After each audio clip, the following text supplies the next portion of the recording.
You are now tuned in to your number one radio station. Studio 73, Underground Radio. You are listening to NGO Radio, broadcasting live from the financial capital of the world, New York City. I'm your host, DJ Olaman Santiago, Bobby Tactics, Bobby Toe Enterprise. Now what we have on the phone is Lumbi Malambo. She is doing really great work in Zimbabwe, in United States. Where is she not doing work? What is she up to? Let's get the 411 with her. We are happy to have her today. Hey, Lumbi, how are you doing today? I'm doing phenomenal. How are you? And thank you so much for having me on. I'm so excited to start this podcast series. I think the work that we do should be marketed and shown to people. I think people just don't know what's really going on. And it's my job as a journalist, MC, DJ type of guy. I want to let everyone know in a short, condensed version what's happening out there in the world of NGO and our experiences and how we met and everything that's coming up in the future. So feel free to just go ahead and tell us who you are and what you're up to nowadays and how you got started. Yes, I am Lumbi Malambo. They also call me the Water Lady. And I embrace that name because it is so much me. It says everything about me because I'm into water. Everything that I talk about, you can count the number of words I say water throughout the day. It seems like that's all I talk about. But my organization focuses on clean water, making sure that there's access to clean water, sanitation, and hygiene in underserved and impoverished communities so that everybody has equal access, specifically women and girls who spend a lot of time just fetching water. So we make sure that we bring water close to their homes so that they don't have to walk far, but they focus on attaining skills to uplift themselves and girls go to school. That is phenomenal. And now what regions of planet Earth do you work in? I work in a lot of regions, but I do work a lot in Africa. I do work a lot in Africa, specifically in Zimbabwe, in the rural communities where there's a lot of lack of access to clean water. That's where we work most of the time. But however, we do work also here in the US.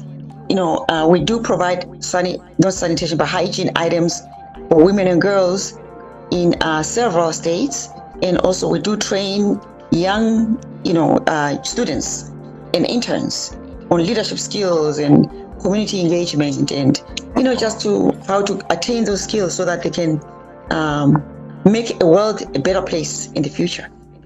So now the question that I always ask people, and people ask me, is how did you get started in this field? Because this is charitable giving. So a lot of people, maybe because of the system, the economic society we're in, they're usually about numero uno, number one, their career, their money, and that's cool. We need money to live, but at what point does charity come to play in your life? And how did you get started into wanting to help others? Right. So for me, charity started as a charity to begin with. We're never a for-profit organization. We've always been a non-profit organization. So why do I say that? Because the way we started, we just found out that we needed to be a non-profit. That's how we set ourselves up because of what we do within the communities. We saw that there was a need for our structure to be non-profit. And since then, we've just been going that way. And it is working okay. Right. Now, how did you guys get into water? Why water? I know you mentioned it before, but what is it like? Because I think in the United States, you feel extra privileged to just walk into any store and we could buy as much water as you want. But it's not like that in rural nations or developing nations also that have populations that are far away from a clean, fresh water source. And I think we overlook our luxuries here often. And that's what I want to bring to the table also. Yeah, that we're very fortunate. Why water? Yeah, why water? Yeah. Because that's what the communities wanted. When I went out there to help them, they told me what they wanted. We tend to listen to what people say, what people ask for. We don't give people what they don't want, what they don't ask for. We give them what they ask for. So what they were asking for, and everywhere we went, it was really nothing but water. And we could see the suffering as well. and we wanted to help as much as we could. So we found out that to be something that we've become good at. We went into the field and we started learning about it, how to provide access to clean water. It was not easy. It's not as simple as just grab a bottle of water and give it to somebody. It's more than that, especially in areas where it's really like arid, dry regions, and there's nothing else but just the people in the dry land. So we had to, learn how to provide water, and we fell in love with it, and we're just really compassionate, and we feel that we understand what they're going through. So what are how would someone get water out to a place like that, or any place? Like, can you bring your approach to other locations in the world also? Yes, or we can. Okay, what technology and tools do you usually implement to get people water? Like how are the logistics set up? And you don't have to go too in depth of it, but just what parts of the community and society do you have to bring to make these things happen?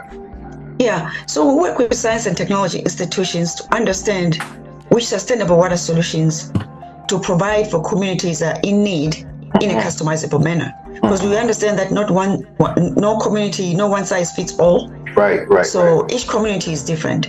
So sometimes, depending on how dry the region is, depending on whether they have water at all, we may be able to just drill a borehole and find water. But sometimes we drill and we don't find water. So in those areas, we provide above ground water systems. What does that mean? Right. That means we work with technology institutions that have a system that works above ground, such as harvesting water. Sometimes we harvest water in the rain, harvesting water from the atmosphere. So it's several ways. It just depends on the community and the region. Wow, and again, I think bringing this to light, one of my causes for even starting a nonprofit was to be the voice. I really wanted to. More about us is to go to our website, and that is jbdondolo.org.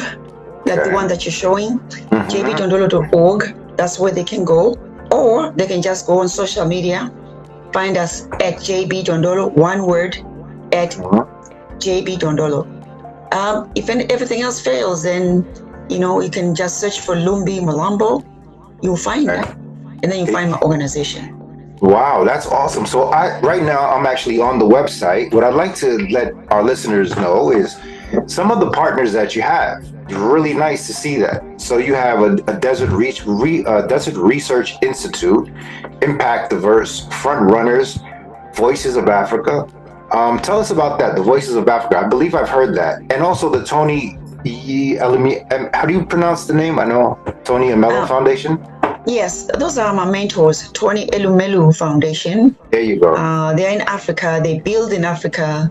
They mentor and get the entrepreneurs ready to build in Africa. Very nice. Because they believe in the success that all the entrepreneurs in Africa deserve a chance, and they do have the capability and they do have the skills to run their businesses and grow Africa. Very nice. The other ones, like DRI, Desert Research Institute, like I was saying, that we work with science and technology institutions. They do help us with, when we are piloting some of these technology systems. They run our pilots. Wow. We pilot test with them because they have the facilities or the locations where we can pilot test and mimic like a dry region. NAST, which is National University of Science and Technology.